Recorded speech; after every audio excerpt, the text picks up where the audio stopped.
Hi friends, welcome to Bookish Bliss, our virtual book club. Every week we will dig into a section of chapters in our favorite books. Let's get started. Hey book besties, and welcome back to Bookish Bliss for episode 88. We have a lot to discuss today. We are starting our journey through Sarah J. Maas's tandem read of Empire Storms and Tower of Dawn, and this week it's all about chapters Nightfall to chapter 8 in Empire Storms and chapters 1 through 3 of Tower of Dawn. So you don't have to read the entire books to listen, but you do have to be caught up on the chapters we're covering because we are going full spoiler mode. Woo! Amanda, darling, what are you drinking tonight? The usual. I'm going to have to stay hydrated for this whole, 13 weeks? It's a long time. I'm Yeah. not even sure. I don't even want to look. Something like that. So, stick it to the usual. How about you, darling?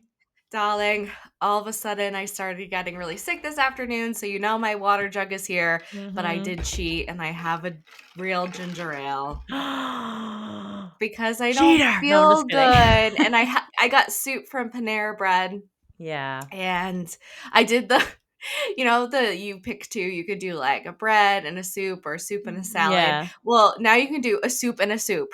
Wow. So I did two soups. I did two soups. I did two soups. Wow. So you got chicken noodle and what else? No, I didn't even get chicken noodle. Oh. I'm on an obsession. Well, the fireside chili is back, so my ass got that. That's not really a soup. That was like my meal. Yeah. And then I have this new obsession with tomato soup and Mm, tomato bisque. It I do love a started right tomato before I soup. went to Disney, and it is carried through. And I also got a soup and a soup last night watching Dancing with the Stars with Kelsey. I also got a soup and a soup. But I got the chili and I got the autumn squash soup because Kelsey was like, you can't get chili and tomato soup because they're basically the same thing. And then I did it, the autumn squash soup is like super sweet for me. So it's Yeah. like, you know what? She's not here. I'm gonna get tomato soup not and the here. chili. Wow. That's a lot of soup. It is a lot of soup. I love that though. That's great. I made shepherd's Well, pie. That's what I've been eating for like 2 days now. I love that. Me too. Well, I know I'm about to get like destroyed from these books. So I don't bring it know. on. I don't know if you'll be destroyed Yeah, just I think you'll definitely be destroyed at the Great. end. Thank you. Thank you for confirming my suspicions. It is a lot, but I feel like you can already see how like the timelines are so in sync with each other Yeah. doing the tandem read. So It's good. it's so good. I Yeah. love it. Whoever sat down and put this together, I don't know who it know. was, but Me neither, but you bless know you. what? I actually saw another tandem read recently, and I was wondering if you had heard about it. It was the Powerless series with one of the novellas. Oh. Yeah. So I'm like, I love a tandem read. Yeah, I might do that because I have them. This is my one and only tandem read that I've ever done. That's what I'm saying. I never even heard of it before or any other Yeah. book. So when I saw it, I was like, oh shit, another one. But it also feels like you've accomplished so much when you finish both almost at the same time. Like, obviously, you have a few more chapters after Empire Yeah. Storms ends, but then you finish Tower of Dawn, you're like, wow, I just crushed 2 books. Yeah. And I read them both in like a couple of days when I did it originally. Shit. So now this will go a little bit slower. A lot slower. Which is 13 fine. weeks slow.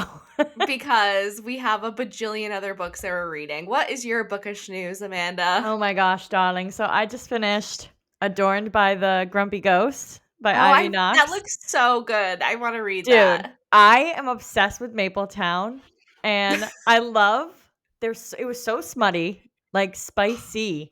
I love smut, and I love paranormal and just shit. like a touch of like paranormal monsters, ghosts. Oh, there's gonna be a second book. I can't wait. One of my favorite books of all time is a paranormal romance between a ghost and a psychiatrist who studies serial killers. You'll And like it. and she ends up like sleeping with the ghost of one of the serial killers she was Oh. talking to. I don't know. This one's more cutesy, but it's definitely worth the read. I would give it a try if I was you. And I just finished my reread of Quicksilver/Listen because I listened to most of it, but because I want to be ready for Brimstone. I know. When I even just think about the list of books that I need to read, I know. it makes me panic a little bit. I got Everin because I'm like, I need to listen and be like quick. So I tried to listen today while I'm working. I'm like, I have an eval to do. I have so much reports to do. Let me just pop on an audiobook of Wings of Blood Yeah. for our in-person book club. Mm-hmm. And I couldn't focus. I had no idea. I was on chapter like 3 and I'm like, I have no idea Yeah. I have no idea what's happening right now. I love it. I've also started that and I'm like 100 pages in, literally read it for like 2 hours before this recording tonight. So I'm obsessed. Yeah. You I got to go have back and pay attention because it is a lot, but it's also so good. yeah. Oh, it's so good. No, I'm really excited to read it. Yeah, I will have some time. I left you and now you are leaving me. indeed. And so I will have some time in your absence. Yes, one of my besties is getting married in the Dominican Republic, so I'll be gone for a whole entire 7 days. I'm so excited. See, that sounds a lot more relaxing and great than what Oh, I just yeah. did, which was like 7 days in Disney World. We have like a couple things planned, but nothing like Disney World. Like there's a welcome party. We're doing a boat one day. Then we have the Yeah. rehearsal dinner, the wedding, and the rest of the time we're just chilling. So, Yeah. I yeah. couldn't even read on the days we were resting. I tried, but I was like not alive. So Yeah. I finished The Intruder on the plane. Nice. And I think I told you I was like a little disappointed, like in the second like Yeah. twist. I was like, Yeah. the first one was good. Yeah. And then I started Tourist Season by Bryn Weaver, and I'm still reading it. And it has Yeah. nothing to do with the book because I love her books. Mm. I just can't focus. I basically slept the first 2 days I was back from Yeah. Disney World. Do not recommend. 0 to 10. The crowds were insane. Yeah, I believe it. Yeah. Crazy. Now I'm Everyone's back. probably going now too before like the holidays, thinking everyone's back at school. Yeah, No. it was rough. Rough crowds, long lines, Yeah, I 2 believe little it. kids, Yeah. grumpy families. It was so magical. And now you're back with me in bliss, Yes. bookish But it bliss, was literally. I don't wanna yes, I don't wanna crack on it too much because it was super cute, Yeah. but Yeah. obviously I would love to be going with you to the Dominican Republic Hell to just yeah. lay down. I Like, know. I don't I'm even gonna read so I much. don't I need to can't go to wait. anything. I'll just lay down. Just come in for the ride. Stay in the room. Yeah. Yeah, don't even look at me. I'm not You don't there. even know I'm here. Well, darling, you're more than welcome to come. Oh, thank you, darling. I wish. Me and Amanda are bookstagrammers now. Yes. Woohoo. Yay. Bookish AD. And what are I you, don't Megan? I don't even know. Meg Wow. Meg's bookish nook, I think. We're super good at this. Meg's Amanda's better than me. No, I'm Meg's not. bookish nook. She can make a freaking reel like nobody's business, But and I'm Megan here. can get followers like that. I So, just am bored at night, and I'm like, follow, no, follow me. I love making the reels. They're so fun. Yeah, no, I'm gonna practice while you're gone Yeah, we're because we're gonna gonna get make together some really too. fun ones for Yeah. Bookish Bliss, Yeah. which has also Stay tuned. grown because of Yes. our account. So exciting! Literally. Yay. I love that. But I feel like I'm reading more too because I want to just like post more about books and read more that I'm seeing. So like it's making me even more into reading. So, Yeah, yay! All right. yay. Great Should we get bookish this news. show on the road? We shall. Let's get started with the good stuff and break down the tandem read part 1. We're starting with Megan Darling tonight and ending with me. Yay! It's just so interesting. So we're still keeping evens odds for both Yes, books. So sometimes there will be back-to-back chapters of each of each other other. Yeah. or the same person Yeah. throughout this whole tandem read series. Indeed, darling. Best to keep it that way than confuse it all. Yes. We did not want to confuse ourselves, so we're like, let's just do this. I was looking Yeah. at other weeks and sometimes like it's literally like a lot of you and like only a couple of me, and then the week after that it's like all me and like none of you, just how the chapters fall, and I'm like, Yeah. yeah, whatever. It'll even out somehow. It'll be fine. It's all Yeah. fine. It'll be All fine. right. All right. So we start the tandem read off with Empire of Storms, and the chapter is called Nightfall. Mm. So, Empire Storms opens up with a flashback to a scene between Elena and Gavin set just before their final battle with Erewhon. Elena stands overlooking the enemy camp, feeling the waves of fear and sorrow rising from the human army behind her. She knows that by tomorrow they will all be slaughtered. Gavin joins her, watching the same doomed armies below. He too understands that their chances are gone, no matter how many battle scenarios they've imagined. Every outcome ends in death. He begs Elena to flee, to find her father's forces and join them instead. But Elena refuses. Her father still has decades left before his fading, and even his magic cannot rival Erewhon's power. She reveals that she has a plan, a desperate one, to give the future of Aurelia a fighting chance. The battle, she says, is only the second movement in a greater symphony for the third movement, the future. To have hope, they must see this through. Their friends will still fall at dawn, but their sacrifice will mean something. Elena and Gavin decide to let themselves be captured by Erewhon. They know he despises both of their bloodlines and will not be able to resist facing them himself. It is then that they will act, trapping him to buy time for the next generation, for a future where humans and Fae stand together to finally end Erewhon's reign. Whoa. Whoa. Flashback was wild. I love a flashback. And Yes, I I kind wasn't of expecting it. and I kind of like seeing what the thought process was behind them trapping Erewhon instead Yeah. of killing him, because Yeah. that's what everyone thought happened when they trapped him, because they're like, no one is going to know that this is what we're doing tomorrow. Yeah.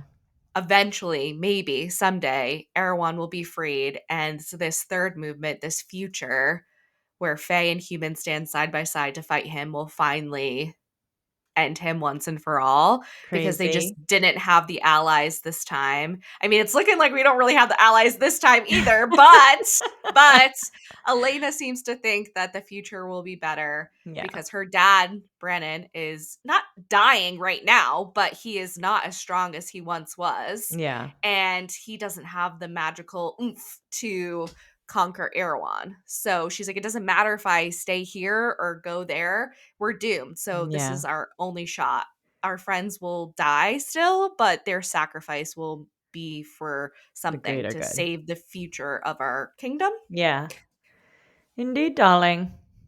What a major flashback. Some major foreshadowing, hopefully. Yes. But we got to get there first. We got a long way to go.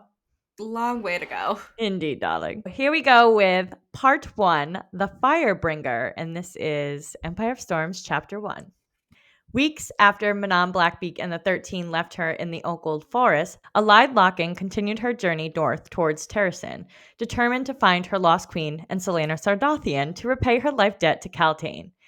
Allied's dreams were tormented by memories of Valg breeding attempts, Manon's deadly rescue, and Caltaine's final desperate act, slicing into her arm to give Allied a word key to deliver to Selena before turning Marath into ruins.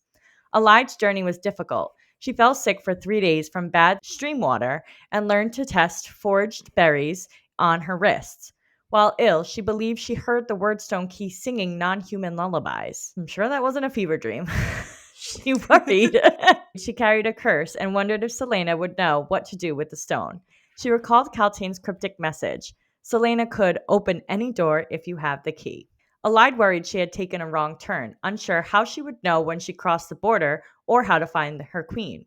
Following a dried stream bed, she thanked Aneth, the Lady of the Wise, and was grateful she hadn't been abandoned. The forest suddenly fell silent, signaling the approach of two witches on wyverns. Allied hid, watching them fly over the ferrying gap, where Manon had mentioned the second half of the host was camped. Allied waited until the forest noises returned before moving on. Continuing her journey, she felt someone watching her and pulled out the knife Manon gave her, wishing she had been taught how to kill. Lorcan Salvatierre had been running from the wyverns for 2 days. He had invaded their camp, killed 3 witches, and interrogated a captured Yellowlegs witch, who revealed that 2 massive witch armies stood ready to take the continent, one in the Ferrying Gap and one in Marath. The witches knew nothing about the power of Duke Parrington or the powerful unholy word keys. After getting all the information he needed, he killed her. Lorcan noticed the girls, aka Alide's, unusual ease of movement and her similar clothing to the Yellow Legs, yet he sensed she was human. He was intrigued that she knew he was there, a skill that interested him. Believing this girl was an opportunity for interrogation, he darkly labeled her demon-possessed and began his hunt. Poor little Alide, still on her journey to Terrasen. Now being stalked by Lorcan. Being stalked by Lorcan, seeing these fucking witches on the Wyvern. We learn in this chapter that these two hordes of witches, I guess you would call them, one in the Ferrying Gap, one in Marath, and they're getting ready to take the continent. So bad news for sure. For sure. But Alide's filling us in on what happened at the end of the last story with Caltaine. R.I.P. R.I.P. Caltaine. She cut the word stone out of her arm, gave it to Alide, and told her to deliver it to Sarlana Sardothian. She can open any door with it if you have the key, was the message that she was supposed to tell her. She still doesn't know they're the same person, but we'll get there. Yep. That's pretty much it. Lorcan's now after her, and Alide knows he's there. And he mentions this, that it's weird. I think it's kind of alluding to her being a witch and him thinking like she's human. Yeah. But is there more there? I don't know. I know. Is her sensing of another fae like a Yeah. part of her magical bloodline, not Yeah. her witch bloodline? That's what I'm saying. Like, what's going on there? Because he She said nobody can find him. Like, not even the Yeah. strongest fae. Yeah, and even though she can't see him, she knows he's there. Yeah. So I'm like, some foreshadowing about Alide's powers. Indeed. Indeed. We'll have to see. We don't see Alide and Lorcan again in this I section. know. It's crazy. We got a little introduction and then nothing. Yeah. She's like, see ya There's a soon. lot to remind us of. Yeah. Lots of going back and telling us what's going on. Yeah. All right. Empire Storms, Chapter 2. Aelin and her court are still deep within the forests of Terrasen, not yet arrived in Orinth, preparing for their meeting with the lords. Along their journey, the little folk have been quietly watching their progress, leaving small gifts for Aelin each time they stop to rest, a silent acknowledgement that Terrasen remembers its queen. One morning, Aelin wakes up early to find Rowan approaching through the mist. He's concerned to see her up so soon, though thankfully she isn't in one of her infamous moods. They still haven't had a moment truly alone together. Rowan refuses to take her up against a tree. I mean, come on. But Adian and Lysandra are growing increasingly exasperated with the tension between them. Aelin wears the word key around her neck, a precaution after Evangeline found it and tried it on, much to Rowan's alarm. He checks again to make sure the word key isn't bothering Aelin. Rowan also insists that meeting the lords here before entering Orinth is the wiser choice. Better to establish allies first than to ride into the capital uncertain of what awaits them. True. Still, Aelin can't shake her unease. Erewhon has made no move yet. Why? What was he waiting for? Why give her the time to gather and strengthen her forces? Rowan reminds her of Adian's messenger's report from Marath. Their enemies were likely rebuilding, but Aelin trusts little these days. No one, truly, except Rowan. Adian has the Sword of Orinth again from Aelin, though he's still adjusting to Lysandra's near constant presence in her ghost leopard form. She rarely takes her human shape these days. Aelin can't stop teasing him that his hair has grown so long that they could now pass as twins. Before their meeting, Adian insists Aelin review everything he's told her about Darrow, Murtaugh, and Ren. She's irritated but understands his reasoning. He only wants the meeting to go smoothly. Darrow, once her uncle's lover, has done much for Terrasen in the king's name over the past decade. A messenger soon arrives with news. The lords will still meet them, but the location has changed. Because of the worsening weather and concerns for Murtaugh's health, the meeting will now take place at a tavern a few miles away. They'll scout the area first, delaying the meeting until later, but the messenger adds that Darrow is impatient to conclude matters quickly. The lords are uneasy being so far outside of Orinth's walls. Aelin merely snorts, thinking, indeed. So, not too much in this chapter, just catching us up on our gang. Some banter. There's some banter, some flirting, some kissing. Loved that, obviously. A little bummed that Rowan just won't go take her against a tree. I know. It's Like, what are you waiting for? you don't have a home.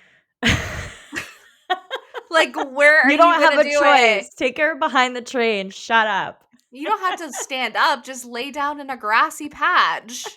Get some leaves, make a little pile, you know. Some flowers. I don't know. Fucking figure it out. Oh, shit. But I think it's interesting that Lyssandra's been mostly in her ghost leopard form on their journey, not really Mm. coming out of her animal form or Yeah, different animal forms that she's been practicing. But I think that's interesting. for sure. Evangeline and Fleetfoot are still adorable as usual. Of course. Aiden needs a haircut. He has his sword back. And I think that these lords are about to be a lot of trouble. Oh, yeah, baby. This meeting's about to get very interesting. Interesting indeed, darling. Empire of Storms, Chapter 3. Manon Blackbeak and the 13 stood at attention at a dark bridge as the High Witch, the matron, and her coven descended upon the ruins of Marath. The matron's greeting was blunt: "Take me to the Duke." In the council chamber, the Duke was absent. Instead, a golden-haired man with ivory skin and golden eyes, same as Manon's, and of the Vowed Kings, was waiting. Vernon introduced Lord Irwan, the Vowed King, revealing he had grown tired of using Parrington's body. I think he called it a meat sack or something. So yummy. Yeah. The matron confirmed that the forces were prepared, with the army in the Ferrying Gap set to move at sundown and reach Rifthold in 2 days. He declared that he was sending Manon and the 13 to retake the capital. Their mission was to attack swiftly and subtly, serving as a distraction for Iskra's impending invasion. If Dorian survived, Manon was to personally deliver him to Erewhon. Erewhon planned to seize control of the south, specifically targeting the Avery River to control the city of Aniel, who Lord Erewhon expected to quickly surrender once Rifthold fell. Regarding the north, Erewhon dismissed any threat, believing he had Belhaven under control. Melisande would ally with him, and Aelin was alone and powerless in financially ruined Terrasen. Manon challenged the strategy, suggesting that destroying Rifthold completely would alienate all human allies and unite their enemies. Manon noticed Lord Vernon seemingly recognizing Erewhon as his true master and maybe needing allies of his own, as he backed Manon's point. Impressed, Erewhon agreed with Manon's assessment, noting that this insight was why she was wing leader over Iskra. Erewhon Mm. modified the plan. Manon was to damage the city enough to instill fear, but her primary objective was to destroy the glass wall Aelin had created, viewing the destruction of that symbol as a crucial way to break the spirit of Ben. Manon left, later realizing she should have stayed to protect the matron. Back at the war camp, Manon sought out Ghislaine for knowledge. Ghislaine revealed that Erewhon was one of the 3 Vowed Kings who invaded the world at the dawn of time. Erewhon was the one stranded after Maeve and Brannon killed the others or sent them back to their dark worlds and defeated his forces, spending 1,000 years secretly rebuilding. He attacked what Brannon's flames dimmed, though legend says he was defeated by Brannon's daughter and her human mate, a detail Asterin disputes. Manon grabs her newly polished armor and helmet, which only exposed her iron teeth, and led the 13 and 2 accompanying Blackbeak covens into the gray skies, determined to land before Iskra and control the narrative of the city's unsacking. And she told the witches to leave the prince to her. Well, Erewhon is out and about. He is like, fuck that meat sack of a douchebag. Done with your rotting skin. Well, yeah, there's no point for him to hide anymore now that the No. king is dead and Dorian's king and Aelin is Aelin Yeah, again. that's what he says. He's like, my Yeah. enemies know who I am, then my allies should too. So he's in his real form now, golden haired man with this ivory skin. I know he seems hotter than Parrington anyways. I'd I rather take a hot know. enemy than fucking I'm Parrington. like, are we supposed to be attracted to Erewhon? No, we're definitely not. No, He's not a not at good all. guy. No. Though I feel like we love morally gray men and even like the really fucked up stories. So we're like, should we like him? Yeah, And we're it's like, no, you're we a stupid don't. bitch, but you're hot. Not in these series, not in Sarah J. Maas's series. Yeah, no. So we find out now that the witch armies in the Ferrying Gap and in Marath are getting ready for war. And specifically, the Ferrying Gap witches are heading to Rifthold. The plan was originally to destroy the whole city, basically, and capture Dorian, dead or alive. But Manon talks him out of it. You're going to alienate all the humans, you're going to lose all the human allies, and you're going to be fucked if you do that. But it kind of like knowing what we know at the end of this section, I feel like they Iskra doesn't give a shit and she Oh, yeah. destroys it completely anyways. I know. I think her main objective anyway, saying this, Manon, was to save Dorian, I think. Yeah.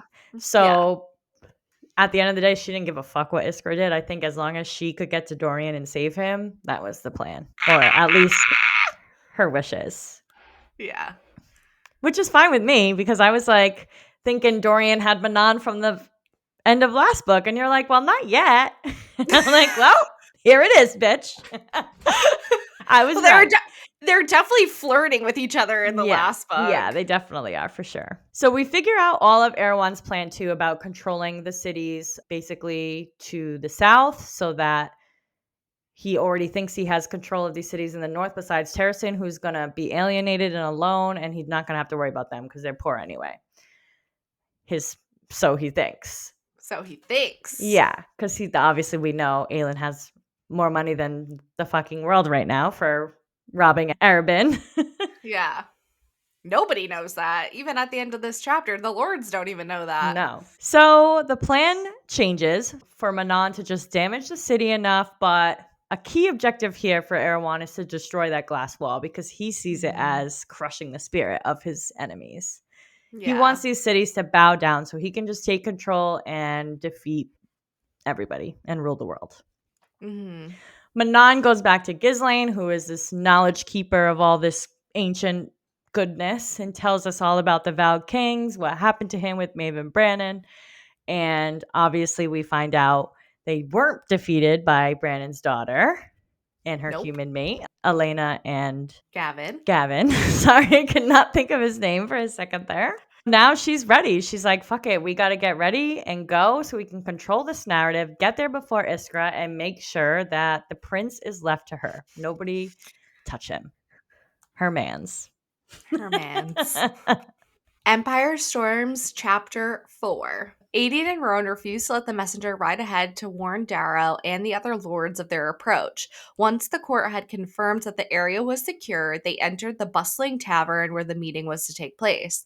The lords were gathered in a private room at the back, and as Aelin stepped inside, recognition struck her. Both Ren and Murtaugh had been present the night she slaughtered the rebel group to save Kale. Ren's expression made it clear he wasn't thrilled to learn that his long-awaited queen was none other than Selena Sardothian. Of the lords, only Murtaugh rose and bowed to her properly. The others were visibly taken aback to see a fey male in their midst. A few in Terrasin had laid eyes on one in centuries. Aelin broke the tension by updating Ren on Kale's condition, telling him that he was on his way to the Tor Sesame to heal. She then introduced Lysandra as Lady Caravere. I don't know if I'm saying that right. Explaining that Lysandra had woken up in the middle of the night and declared that this was the name of her land.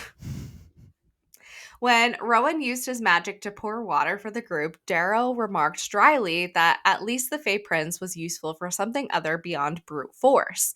His barbs didn't stop there. Darrow seemed determined to provoke her, testing the limits of her composure. Aelin forced herself to remain calm. Terrasin needed his support, his money, and his men. She already had her own resources, but in this war, every alliance mattered. Indeed. Darrow continued to needle her, throwing out every insult he could muster, that she had been an assassin, that she had served the king of Adarlan, that she shared beds with both Dorian and Rowan, the latter once blood-sworn to Maeve. What will your people think of their queen now? He sneered. Before Aelin could respond, Rowan's power rippled faintly through the room. He spoke with quiet authority, saying he could have chosen countless princesses under better circumstances, but he hadn't. He was bound to Aelin now by choice and by oath, not ambition. When Darrow turned his venom on Aideen and Lysandra, Aelin's patience snapped. A dagger whistled through the air and buried itself in the wall beside Darrow's head. Her voice was cold steel as she told him he could insult her all he wanted, but if he ever dared to go after her court again, she would not miss next time. Unfazed, Darrow straightened and delivered his final blow. Aelin did not yet have the majority of the Lord's blessings to be crowned queen. In their eyes, she remained a princess, unfit to rule. There were, he hinted, others more suitable for Terrasin's throne. Then the last revelation. The Ashriver line had declined the proposed betrothal between Aelin and Aedion years ago, leaving Terrasin vulnerable. The news stunned everyone in the room. Darrow's final words were a warning and a threat. If Aelin dared to march into Orinth and seize her throne by force, it would be seen as an act of war, as treason against her own people. Wild. I was not expecting this at all. Yeah. I feel like I expected some resistance, but not like that she wasn't queen. Yeah, like flat out Yeah. refusal. Like, yeah, I definitely thought reading it the first time that they would give her a hard time for her Yeah. past and like where was she the last 10 years and Right. you slaughtered a group of rebels like in Terrason's name Yeah, or almost like like that were they have working for to Terrason. earn her Her like trust, yeah, back or her the loyalty back. So, but not like you're a no. princess because of who you are, but you are not queen just because there's Galathinius blood Yeah. in streaming through your body. Crazy. Yeah, Darrow is a piece of work, but I can kind of see from his point of view too. Like he was the lover of the king. He has been working very hard for the last 10 years to hold things together for Terrason and to fight, as much as he could against the king and undermining him. And now you have this princess queen, she's calling herself now, that pops up out of the woodworks after 10 years, after not even acknowledging who she really was an assassin, was working for the king. Like there is so much that like just doesn't look good. Yeah. So I can But see also why he him doesn't and the other know. lords would be apprehensive. Yeah, I think also he doesn't know what Aelin and our crew know either about the Vow King Oh and yeah. all that danger. So they're not thinking on the same line right now at all. Well, no, I feel like a little more warning should have gone into play when she's like, we have bigger things to be worrying Yeah. about, or I think she talks about it in maybe the next chapter, but she doesn't go into detail. He's like, we don't need to fight with magic like that failed us the first time. Yeah. But he I does, feel like like, he I is think if going to he be stubborn though, knew, he no would matter what. still be stubborn, but I Yeah. don't know. I feel like he's kind of like a I gotta see it to believe it kind of guy. And until he's fucking dangling by his finger from Erewhon, he's not gonna fucking believe it. He just Yeah. seems like that kind of douchebag that he thinks he knows all and he's not gonna be proven otherwise until it's like literally in front of his face. Yeah. Also interesting that Aelin and Adian, there We're was a supposed to proposed Yeah. marriage between them that they think Maeve shot down to leave Crazy. Terrason, vulnerable and that Wendelin wasn't going to come and help them. But now it's giving it this like political alliance marriage that she never thought she would have to do. But Yeah. it's interesting that they're cousin. I mean, I know I guess Rowan's her cousin too, but like very distantly. Yeah. Very distantly. Adian and Like Aelin are more cousins than centuries away yeah, between them than two. Rowan and Yeah. Aelin, but it's still royal marriages are gross I anyways. agree. I do not fuck with that shit. Yeah. Inbred is not for me. Yeah. Empire of Storms, Chapter 5. Aelin stared at a paper listing the men who opposed her queenship, knowing there was destruction gathering in the south of Adarlan. Lord Darrow, however, hotly told her the council would only contact her if they needed her skill set. Douchebag. Aedian threatened that the Bane would answer only to Aelin. Darrow countered that the Bane was now under the council's command and warned Aelin she would face punishment if she set foot in Orinth. Darrow dismissed the threat of the Vowed King, insisting the war relied on numbers, not magic, which had failed them before. He told Aelin to find allies, perhaps through marriage, and maybe they would consider her for her Terrason's future. Before leaving, Aelin warned Darrow that if they lost this war, darkness would reign, but he retorted that men could make their own light. Aelin incinerated the paper. Darrow countered that ignoring the decree would defile her family's legacy. Aelin promised Ren Alsbrook a place in her court for his loyalty to Adian and Nehemia. When Darrow spoke of Nehemia, Rowan threatened to gut him. Adian concluded the meeting by saying they would consider Darrow's thoughts. A messenger then arrived with urgent news. The Iron Teeth host was flying to Rifthold to sack the city and capture Dorian Haviljard, dead or alive. Aelin wondered if the wing leader, who had once saved them due to a life debt, was leading the attack. Adian stressed that Dorian must be saved at all costs for his vital support. Rowan, as the fastest, was tasked with saving him. Aelin instructed Rowan to retrieve Dorian, then take a boat south to Skulls Bay, as land travel was too risky. Adian previously noted that the rebels were in communication with Rolf, the Pirate King. The Pirate King is coming back. Indeed. And Aelin needed one of them to immediately write a letter of recommendation. If Ren and Murtaugh could be trusted, they would help. Aelin knew Captain Rolfe of Skulls Bay, though they had parted on bad terms, aka Assassin's Blade. Securing Rolfe's fleet was necessary to unite forces in Hyde while contacting other kingdoms. Rowan promised Aelin they would have their night together when they met again and departed. Aelin convinced Evangeline to stay with Murtaugh to care for Fleetfoot and work her magic on the councilmen. Murtaugh provided the requested letter. The group agreed not to kill Darrow, but to play his game of laws and oaths for now. Aelin threatened them, promising to burn them all if anything happened to Evangeline. Murtaugh As swore he wouldn't lose another child since his 2 granddaughters had passed away. Aelin then confronted Ren, telling him to judge her as long as he didn't fail Terrasen. Darrow charged at Aelin, but she raised a fist, wreathed in flame, and promised that she would always come when they called for aid, putting her kingdom before her pride, and his true punishment would be watching her rule for the rest of his miserable life. When Darrow asked where she was going, she replied, to call on old debts and raise an army of assassins, thieves, exiles, and commoners to finish this war. hell yeah. Hell yeah. Alone, Aelin stopped by a gnarled tree. She knew the little folk had left a message for her, a white stag made of sheep's wool on a sacred rock. It was an order detailing where she needed to go and what she must obtain, which she decided she would only share with her allies through half-truths. As Lysandra, Adian, and Aelin prepared to leave, a white stag's immortal glow appeared to bid her farewell.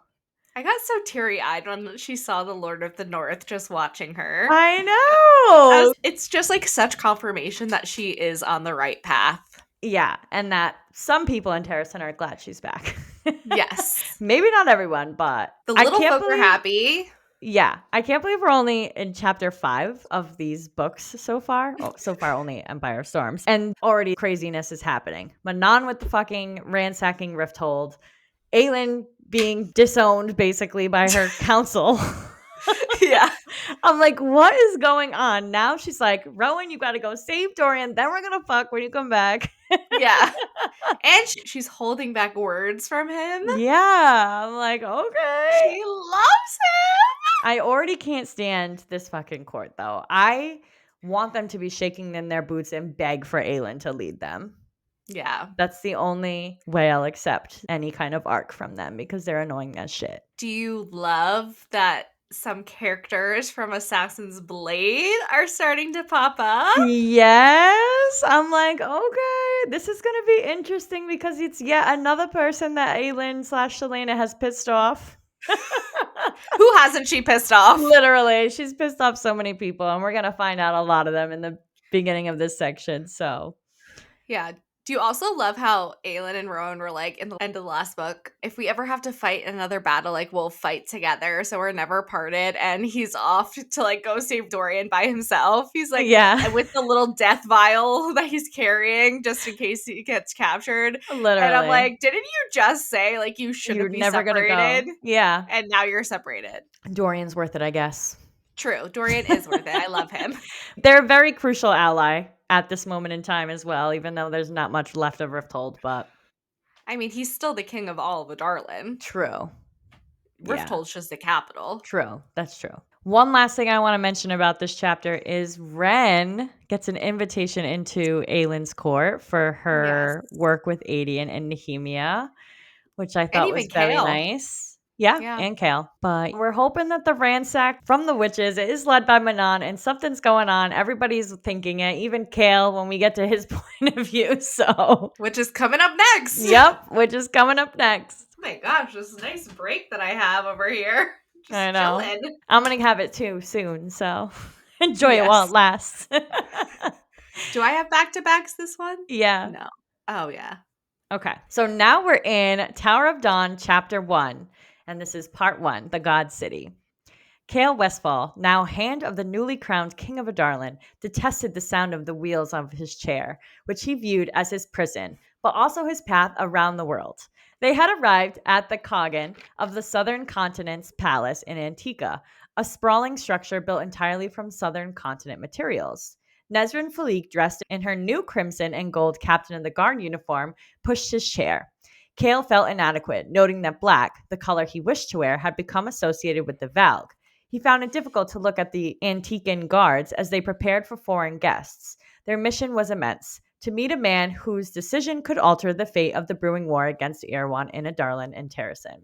Kale had two primary tasks: convince the Kagan and his 6 would-be heirs to lend armies to the war efforts against Erewhon, and find the healer in the Tor Sesame who could restore his ability to walk and fix him. As they followed the servants, they observed a death ritual marked by white cloth hanging from windows, lanterns, and doorways. The servants were paid and were descendants of slaves freed by a visionary previous Kagan.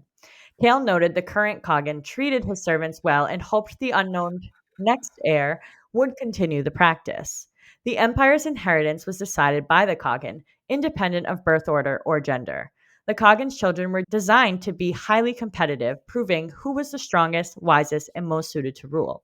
A crucial law required the Kagan to write the chosen heir's name on a sealed document locked away, changeable at any time, which prevented the major fear of collapse from internal war. This system had never failed. Nesrin pushed Kale until they reached a point where 5 children, all in their prime, stood waiting for their father. Kale noted that Nesrin had originally mentioned 6 siblings. Nesrin and Kale bowed deeply. Kale had practiced the motion extensively in his chair all week. Despite his title of Lord Kale Westfall, Hand of the King, he felt like the Lord of Nothing, Lord of Oathbreakers, Lord of Liars. Here we go again. And wondered if the Kagan could sense his shame. Oh, now he's broken and has these bad thoughts again. He's back to his depressive Kale state. He was doing so well for all of one chapter I in the last book. know, literally. Well, I mean, he was fighting like a dog in the last book, and he was killing Val left and right. But now he's taken a turn for the worst. He has Well, lost his legs.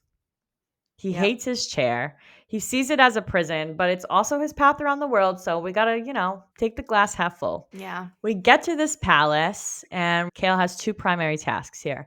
Obviously, to find the healer and be fixed, as he says he needs to be fixed, and convince the Kagan and their would-be heirs to join them in the war efforts against Erewhon. Mm-hmm.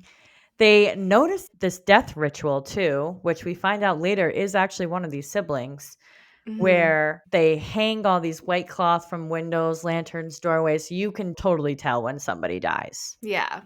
They also mentioned that the slaves there are actually paid workers and they're descendants of real slaves who were freed by a previous Kagan. They're just servants Yeah, now. basically they're just servants now. But they're paid very well and nobody seems to hate their job. Seems to be very peaceful. Yes. We learned too that the decision of who is going to be the next Kagan is independent of birth order or gender. So it has to do with their children, which typically they have tons of children because the more the merrier. The more they have, the better chance they have of finding one that can succeed, I guess. I don't know. guess, but it just seems like really crazy that, I think we learned in the chapter that I cover that this Coggins siblings, like one of them he fought to the death with, Yeah. and the other ones, like one went into exile, the other ones became infertile just to, not be exiled or killed, and it just seems really cutthroat. Yeah. It seems definitely not like a Brady Bunch family. It seems like you Well, either get to the top or you lose your die. life. Yeah. But it's such a peaceful city or continent, or so it seems. This Yeah. seems really crazy. Brutal. Yeah. Yeah. Yeah. I think too, it's meant to be brutal because their biggest fear here is an internal war. So, like Yeah. this system, we're told it hasn't failed them. It might be brutal, but it works. And I don't know. Yeah. They have to pick their next heir, but they can change it at any time too. So there just has to be somebody there to know, I guess, to take over because there can't be somebody unnamed. They're afraid that all hell will break loose if that's the case. Yeah. But yeah, so now we're in front of the Coggin for the first time, and Kale is in his pity potty mood. Yep. Well, let's go back to Empire Storms. Okay, sounds good. I see now why everyone says Empire Storms is better. Already, Just chapter 1, I'm like, okay, I get Kale's it. pity party. Yeah. I will say I liked Tower of Dawn a lot more than I thought I was going Yeah. to. Yeah. It actually gets like very, very interesting, like Oh, I'm once sure. you get into it. But Yeah, I'm sure. I mean, the it's this beginning thick, you're it's like gotta be cool. Kale and Nezrin. Yeah. Well, I just want him to be able to walk and like do cool, magical, crazy shit again. Well, he's not magical, but you know what I mean. Yeah. Fight magical creatures. Yeah. Empire Storms, Chapter 6. Dorian was not faring well alone in the stone castle, with Aelin and her court gone to Terrasen and Kael and Nezrin in the southern continent seeking healing. The halls of Rifthold felt emptier than ever. Silence pressed in from every corner, the weight of a kingdom resting on his shoulders. To keep from unraveling, Dorian trained daily with the captain of the guard, which I thought was interesting because I thought Nezrin was captain of the guard, but I guess there's another one while she's gone. Yeah. One of Nessarin's trusted comrades, honing his swordplay, rebuilding his strength. He needed to stay sharp, needed to be ready. There had been no word from Aelin since she returned to Terrasen, but Kael and Nezrin's scouts had sent messages detailing the horrors that had unfolded in Marath. Even so, the days were blurring together, endless stacks of parchment demanding his signature, his seal, his decisions. If he didn't start soon, he'd be awake until dawn again. But before he could even sit down, a low rumble shook the air. Thunder, he thought, until the sound grew sharper, closer. His blood went cold. The alarm bells began to toll, screams echoed from the courtyard below. Dorian rushed to the window and saw them descending through the clouds, Iron Teeth witches and their wyverns blotting out the sky as they drove towards the city. Far above, Manon Blackbeak and the 13 were already in the air. They had arrived in Rifthold only to find Iskra's forces attacking without them. Iskra wanted the glory for herself, the victory and the blood. Manon gritted her teeth and urged Abraxos into a dive towards the castle. She could only hope she wasn't too late and that she knew what the hell she was doing. Crazy. So Fucking Iskra. here we go. Update on Dorian. He's a lonely man in his stone castle Oh, tower yep. All his singing friends have left him. all by myself. Literally. He's having nightmares still. No matter how much time he spent outside in the sun, where the collar was is still pale compared to the rest of his body. So he Mm-hmm. has that awful reminder that he Ugh. can't get rid of. Yeah. And he's like, for all this raw magic that I have, like, I don't feel useful at all. And he has no one to train him, no one he can go to. Yeah. So he's just using this new captain of the guard or Nezrin's friend to help him with everything else, strengthening his muscles, his swordplay. Because Kael used to train with him, and now Kael can't even do that. Yeah. And the only person that he will have in his life in about 0.5 seconds is his little witchy girlfriend. Indeed, darling. Which she is not happy that Iskra started the attack before the 13 arrived I know. and is trying to take all the glory for herself and destroying the city far more than I think was planned for. Yeah. And now Manon's like, all right, Abraxos, let's get to that castle because things aren't going to plan and I need to save Dorian. Actually, I just realized Iskra probably didn't even know the plan changed, though. Because That's true. they told Manon, but Manon didn't beat her there. So how is she I guess supposed to know? that is very true. Yeah. But she didn't wait for Manon either to see if there were other instructions. No, she did not. And that's where she's wrong. But I feel, yeah, Yeah, that's she true. should have waited. Yeah, she should have and waited. she was Because like, she's not the wing leader. yeah. But She wants the glory and the indeed. honor. Indeed. Fucking Iskra. I hate her. Stupid bitch. Stupid bitch. Okay. Empire of Storms, Chapter 7. Dorian sounded the alarm, though the city already knew the Iron Teeth witches were attacking. Guards begged him to stay safe to prevent losing him. As the wyverns and witches unleashed chaos on his city, Dorian began to build his magic. As a few wyverns approached, Dorian saw their iron teeth and shot out a wave of ice and wind, shredding both beast and rider. His unleashed magic ominously moaned more. As 4 more wyvern headed towards the castle, Dorian's ice violently whipped the creatures and their riders into chunks. The Yep. castle was hit from behind, almost sending Dorian off the balcony. Before a witch could reach him, her head was severed, and a rider on a small wyvern appeared. Dorian immediately recognized her, Manon Blackbeak.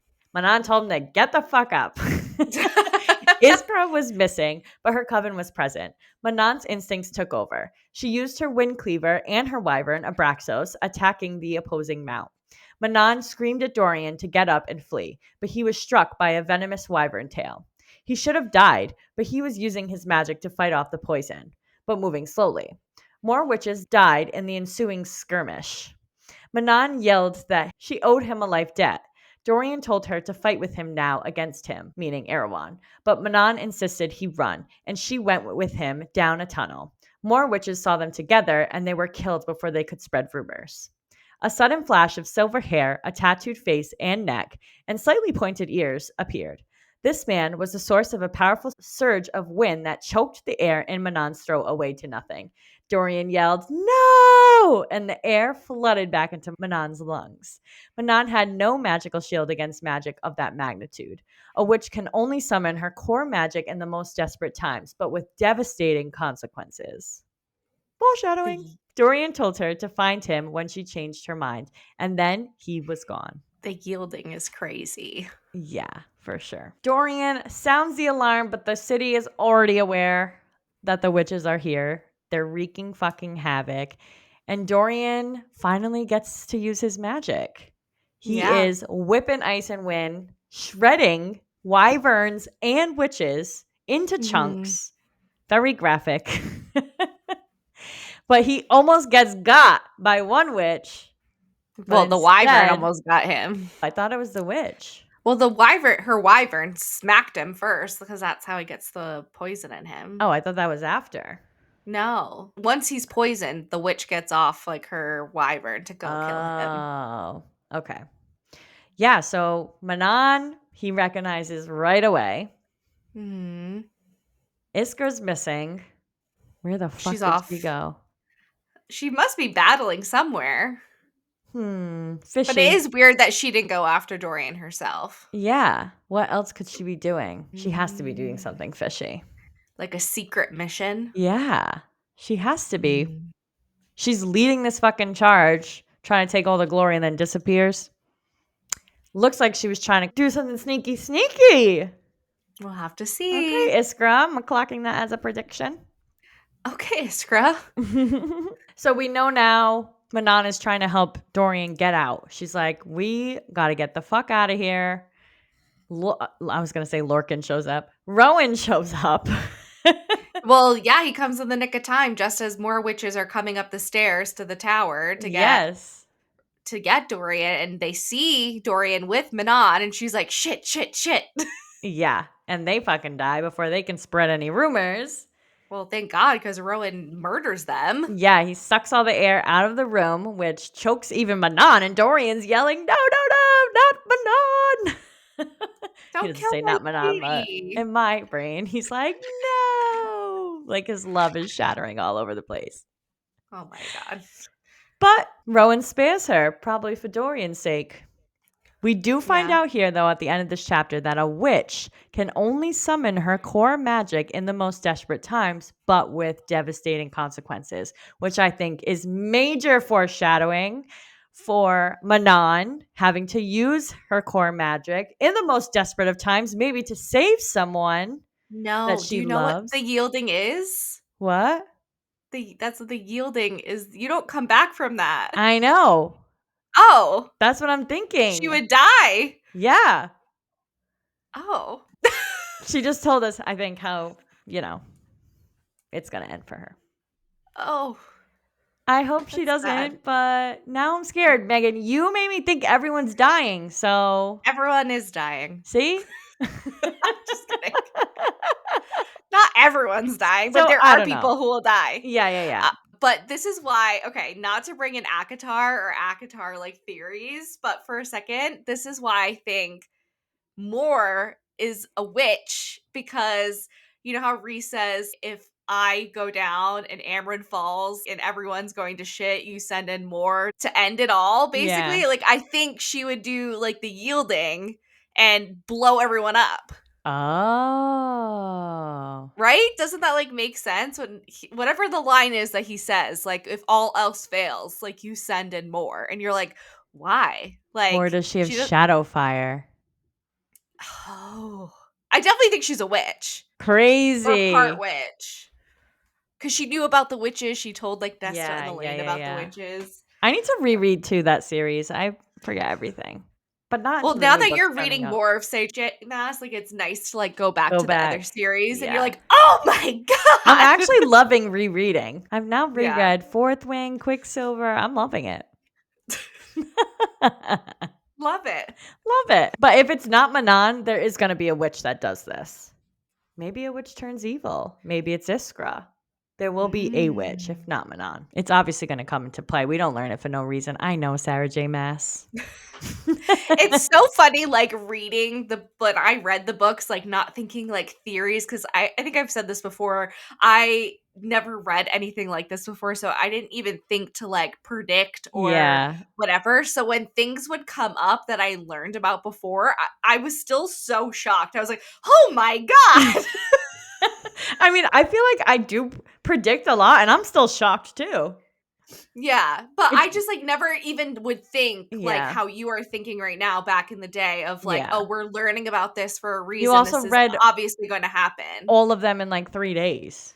Yeah, and it was my first, like, fantasy Yeah, series, yeah. so I had no idea. I was I was mind blown. I was like, "Oh my god. I know. I honestly Holy shit." I love foreshadowing Easter eggs. Like it's just so good. Sarah Yeah, J. Maas is just so good. Masterful. she is masterful. Mhm. All right, the last chapter in Empire of Storms for this episode, chapter 8. Rowan had flown for 2 days without food, water, or rest, and still he had not reached Rifthold in time. By the time the city came into view, it was already in flames. Chaos reigned below. The shimmering glass wall Aelin had once raised had been shattered, another deliberate, cruel strike by Erewhon. Every instinct in Rowan's body screamed to descend, to fight, to help the innocents dying in the streets, but he had come here for one purpose, bound by his queen's command to save Dorian. Now he had the young king at his side, guiding him through the corridors of the castle towards a hidden exit that led from his mother's old chambers. Dorian insisted he couldn't abandon his people. He wanted to stay and fight for his city and kingdom. Rowan's reply was sharp but steady. He was sent here to stop him from doing just that. He was better off alive. Even with his magic, Dorian could not have turned the tide. The city was lost. The air reeked of blood and burning stone. As they fled through the tunnels beneath the castle, Dorian told him what Manon Blackbeak had done, how she had turned on her kind and saved his life. Rowan listened, but doubt lingered. Trusting a witch, even one who spared a king, was no easy thing. Still, the thought of having the 13 on their side stirred a spark of hope amid the ruin. They emerged through the sewers and slipped aboard a small boat, the sounds of destruction echoing behind them as they pushed off into the dark waters. Only when the city was a faint silhouette against the burning horizon did Rowan allow himself to think of Aelin, of how he had nothing to his name, no crown, no fortune, nothing to offer her but his sword and his oath. He had almost accepted the idea that she might one day marry another for politics or peace. Perhaps it was better they hadn't crossed that final line between them. He carried words meant for her, words he kept locked behind his teeth for weeks now. But war was coming, and as he stared back at the dying city, Rowan knew that whatever horrors he had witnessed in Rifthold, Aelin would face far worse before the end. Crazy. What a way to end that part of the section. That You book right? of the section. I know. So Crazy. basically, Rowan gets Dorian out of the city. He's alive, Mhm. and he's like, dude, you need to calm down. Like, yes, you have magic, but it's not trained, one. And two, like, you're by yourself. Like, even with me here, we're exhausted. We're already almost at our burning out Yeah. point, and we cannot save the city with just the two of us. It's fallen. You're better off alive for your people to fight another day. Like, this battle is lost, but you can still win the The war. war. Yeah. And then Rowan is just thinking, like, maybe it's good that, like, we haven't crossed the line, like, of having sex with each other. Obviously, he does love her. He's holding back the words as well. And so is Aelin. But he's like, I have nothing to offer her except basically, my fighting brute force and, like, my oath to her to protect her. But I can't, like, give her any political alliance or money Yeah. because all of his stuff is tied up in Doranel and he'll never be able to get that from Maeve. So Yeah. he's basically just a prince in name only. Yeah. And it's just kind of like this awful somber mood as like Rifthold is burning behind him and his Literally. relationship seems doomed that hasn't even like fully even been able to take off. And Yeah, and Dorian's losing everything too. I mean, he's literally losing his capital. Yeah, the only like bright point in this is that he's alive, Yeah. and there's this idea that's still floating in the air that the 13 could be allies Yeah. for them. Definitely. Manon was there and Yeah, she helpful. saved him. Yeah. Again, this Yeah. is the second time she saved him Yeah. from dying. Now they owe her a life debt. My last chapter of the night, my Woo! first and only Tower of Dawn chapter, but a lot goes on. And I try to condense it because it was like a It was lot of crazy. information. Yeah. So I tried to just condense it and Story then we time. can talk about it after. This is nice having no like you 2 chapters in a row. It Love was it. nice. Yeah. Tower of Dawn, Chapter 2. Nezrin was settling into her new role as captain of the guard for Darlin, though her heart was lighter now that she once stood again in her homeland among people who looked like her, spoke like her, and carried themselves with the same proud grace. She hadn't told her father where she was headed, unwilling to worry him until she knew what awaited her. Now, standing in Antica, the glittering jewel of the southern continent, Nezrin could hardly believe she was truly there. The empire that worshipped 36 gods, whose ruler, the great Kagan, was a living legend. He wore no crown, he needed none. Kale greeted the Kagan first, then introduced Nezrin, who bowed deeply, and told the Kagan it was an honor to stand before him in the palace of her ancestors.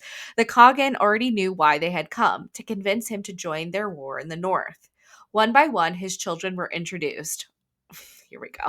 Here we go. I'm going to mispronounce all of these names. Argon, he was the politician with spies everywhere. Satark, who I'll touch on later. Hazar, she's the oldest daughter. Kashin, he is the commander of the army on land. And Duva, who is the youngest daughter. No, she's fifth child, Yeah. the second daughter. One child, the youngest daughter, was absent. Rivalry cracked between the five, each a contender for the throne, each knowing that the Kagan alone, as you know, would choose the successor. The Kagan's own mother had forced him and his brother to duel to the death for the title he now carried. Mhm. So Tark, who I feel like we focused on the most Mhm. during this scene. So Satark, the second son, commanded the Rooks, the Empire's Rooks, an elite aerial legion who rode on massive eagle-like creatures known as the Rukin. Rukin? Rukin? I don't know. I don't know. Their presence alone could turn the tide of a battle if they had these up against the Wyvern. Mhm. Kale and Nezrin presented the Kagan with 4 trunks of jewels, gifts from Dorian and Aelin. Only Duva, the youngest present and newly married with a child on the way, seemed remotely interested. The Kagan, however, saw through the gesture immediately. He knew the jewels had come from Aelin's personal collection. Darlin's coffers had been raided by Dorian's own mother, Queen Georgina. The Kagan also knew far more than they expected, that Kale served both as Hand of the King and Terrason's ambassador, that Aelin Galathinius was once Selena Sardothian, and that the war raged in the north. The Kagan's expression gave nothing away, but his answer was clear. He would not be swayed by jewels or titles. There is nothing that he desired that he cannot already claim. Some within his court, including his children, even murmured that it might be wiser to side with whichever side seemed most likely to win. Mhm. He declined their gift but granted them hospitality within the palace and access to the Tor Sesame. Whether its healers would work on Kale's injuries, however, was not for him to decide. Only then did they learn that the Kagan's youngest and sixth child had died just weeks earlier. The Empire was still in mourning, though their customs were far different from those of the North. Life went on, vibrant and loud, grief expressed not through stillness but through motion. Before dismissing them, the Kagan shared grim tidings from Adarlan. The capital had fallen, seized by Parrington and the Iron Teeth witches. King Dorian had fled, his whereabouts were unknown.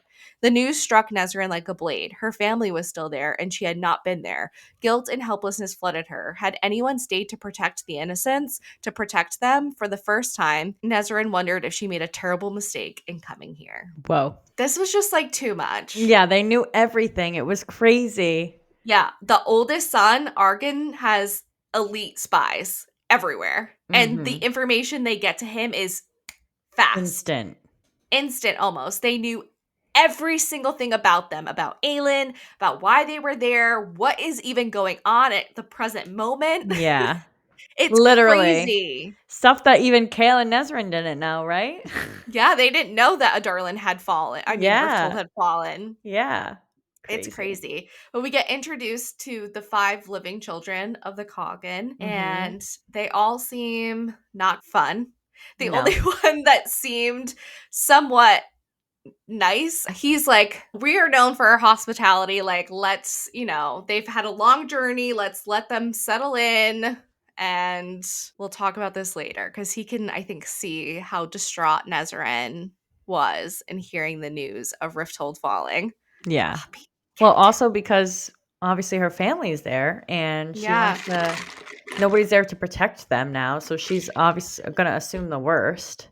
Yeah, and she's like, "I shouldn't have come, I shouldn't have come, like, I should be Yeah. there," but she's Oh, doing her duties yeah, for as the captain of the king. guard, yeah. Yeah, but it is interesting that you would send your new captain of the guard on this mission with Kale Well, it instead. does make sense when it's Dorian and Kale, though, because obviously he wants the best to go with Kale. He's obsessed with him. That's his Yeah, true. boyfriend. This they're boyfriends. Yeah. He would have gone with Kale if he could have. Yeah. True. That's true. But yeah, so we meet all like the siblings. So the oldest has the politicians and the spies.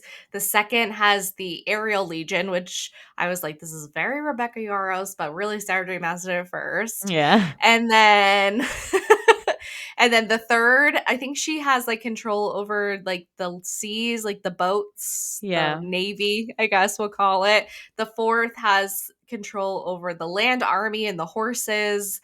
And we don't know what Duva does really, just that she's newly married and pregnant, and Yeah. Nesrin thinks she's crazy to be bringing a child into this world, not knowing if she will be the Coggin, because the child could be killed basically unless the dad gets the child out, Crazy. which is just crazy to think about. Yeah, I feel like they probably don't think she's a threat though, because she probably doesn't want to put her child in danger. Yeah, it didn't seem like Nesrin really knew like what she kind of did Yeah. for out of like the siblings all seem to have like tasks, Yeah. and she was like, I'm a wife and a mom. Yeah. Don't worry about me. Yeah, I just She's like gonna be the jewelry. sneaky one that takes over and ends up the fucking Coggin. Yeah, she's like, look at me just looking at these jewels, I'm not a threat. Yeah. She's like, "I'll take this, I'll take this." She's like, I'll be the last one standing, bitches, when you're all murdered. They do say Kale can go to the Tor Sesame, though, and see if he can get Yes. healed, so Well, yeah, they'll bring a healer to him because he obviously can't go to them true. at the moment. Yeah. But he's like, I don't know if they'll heal you or not. It's not my decision. Yeah. We'll But we'll see. see. All right. Last chapter of the episode, Tower of Dawn, Chapter 3. Nesrin went into shock upon hearing the news, retreating to her room. A servant then wheeled Kale into the second bedroom to draw him a bath. Kale mentally reassured himself that Dorian had escaped the attack on Rifthold, a belief he clung to, knowing the uncertainty about her family would haunt Nesrin and himself. He wondered if Manon Blackbeak had been involved and if their life debt was still active or considered paid. Kale also worried about Aylin's whereabouts and the possibility that her actions might ultimately cost him the crucial alliance they sought. Always Ayla's fault. Always. Cashin, one of the Coggin's heirs, arrived to invite both Kale and Nezrin to dinner every night during their stay. When Kale questioned this, Cashin explained that while Argan claimed the palace was safe from Parrington's spies, Cashin wasn't convinced. He suspected his sister's recent death, which was ruled a suicide jump from her balcony, involved foul play, possibly at the hands of Parrington or another enemy. Kale defended Aelin, assuring Cashin that she would not target children. Cashin explained a meaningful Antiquan tradition. A warrior's fate is foretold by a spear bound with their favorite horse's hair. And they call this, I'm going to Yeah. go with sold, Yeah. waving in the wind. All the siblings sold were planted in the courtyard. In death, the sold is the only object they take, symbolizing their soul roaming with the wind. Cashin noted that his siblings were divided on the foul play theory. His father was undecided, and his mother was too distraught to even have a decision. Mhm. He had persuaded his father to allow the nightly dinners as a gesture of diplomacy, but his true motive was to ask Kale for an outsider's eye to spot anything amiss. Kale asked why Cashin didn't just join the war if he was this trusting. Cashin replied it wasn't his place to take a stand. He would only march if his father commanded it. Cale's challenge was to convince the other siblings, and Cashin wished him luck. Both agreed that if Parrington's influence was present in the palace, everyone was in grave danger. Cashin left, and Cale finally entered the bath. He instructed the servant that he only wanted her to wash him, and that he would manage getting himself into the tub. As the servant bathed him, Cale closed his eyes, overwhelmed with uncertainty about his path forward. That was like 5 pages of debate about the tub. Literally. It was kind of sad. Like, you can't even get into the tub. Like, didn't even Well, he want did help in the it. tub. I know, but like, He's like, I do not want you to yeah, he's like, sexually don't touch me. Yeah. Even though he says that part of his body does, in fact, still work. Yeah, he's like, don't get it twisted, Nezrin. You can still get it. Yeah. That's so funny. Obviously, Nezrin is distraught at this news. She goes right into her room. We don't even hear from her for the rest of this chapter or episode. And Cale, he's obviously thinking about Dorian and the ransack that he just learned happened in Rifthold, hoping that Manon still consider the life debt a valid excuse to save him. She doesn't need a life debt. She loves him. She does. I know. Love at first sight. Them too. Witchling and princeling. Yeah.